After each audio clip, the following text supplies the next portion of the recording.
आता महानगरपालिकेच्या निवडणुका होऊन बरेच दिवस झाले, निकालही लागले, पण महापौर पदावरून वाद हा राजकीय पक्षांचा अजूनही सुरूच आहे. मुख्यमंत्री देवेंद्र फडणवीस यांनी महापालिकेच्या निवडणुकीच्या प्रचारावेळी जे सांगितलं होतं की मुंबई महानगरपालिकेचा महापौर हा हिंदू होईल, मराठी होईल आणि ती जी त्यांची काय म्हणू आपण त्यांचं जे वक्तव्य होतं तो खऱ्या अर्थाने खरं झालं असं म्हणावं लागेल. ठाकरे बंधूंना धक्का दिला, सगळ्यात पहिल्यांदा मतदारांनी दिला. एक बंधू दुसऱ्या बंधूला धक्का देतोय असं पण एक चित्र सध्या राज्यामध्ये आहे. मुलाखतींमध्ये, चर्चांमध्ये राज ठाकरेंनी स्पष्टच केलेलं आहे ती जी युती झालेली होती ती फक्त आणि फक्त निवडणुकांपुरतीच होती.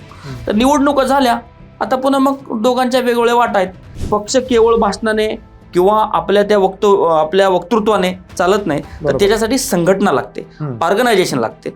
ती ऑर्गनायझेशन कुठेतरी मनसेकडे नाहीये. तर त्या नगरसेवकांनी का भूमिका बदलली हे आता मनसेच्या केडरकडे याचा उत्तर फारसं नाहीये. कारण मनसेच्या नेत्यांनी, मनसेच्या प्रमुखांनी सुद्धा वारंवार भूमिका बदललेत. आपल्याला माहिती आहे, मागे एक व्हिडिओ व्हायरल झाला होता आणि त्याच्यामध्ये मराठी एका मुलाला मारहाण केली होती.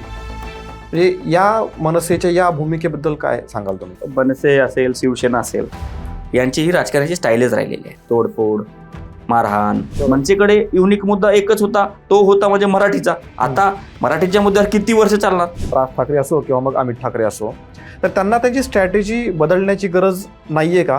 कारण त्यामुळे मराठी माणसाची बदनामी होते. उलट त्यांनी स्ट्रॅटेजी बदललीच होती. त्यांनी मागं 2-3 वर्षाच्या पूर्वी मराठीच्या मुद्द्याला थोडं व्यापक करत त्यांनी हिंदुत्वाचा मुद्दा घेतला होता. आता अमरावती नगरपालिकेमध्ये MIMचे एक नगरसेविका आहेत, त्यांनी बीजेपीला पाठिंबा दिला. तिथल्या गटनेत्यांनी इम्तियाज जलील महाराष्ट्राचे प्रदेशाध्यक्ष म्हणून त्यांनी त्यांच्यावर कारवाईचा त्या ठिकाणी इशारा दिलाय किंवा कारवाई झाली पण असेल त्यांच्यावरती, पण त्यांना ती चिंता नाही ना कारवाईची. पण उद्धव ठाकरे किंवा त्यांची सेना खूप जास्तच मवाळ झाली असं वाटत नाही का?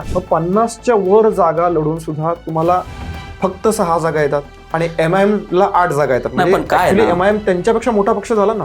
ज्यावेळेला मतं मागायची असतात त्यावेळेला राज ठाकरे मराठी करत असतात, जो की यावेळेला मतदारांनी तो त्यांचा मुद्दा पूर्ण नाकारलाय.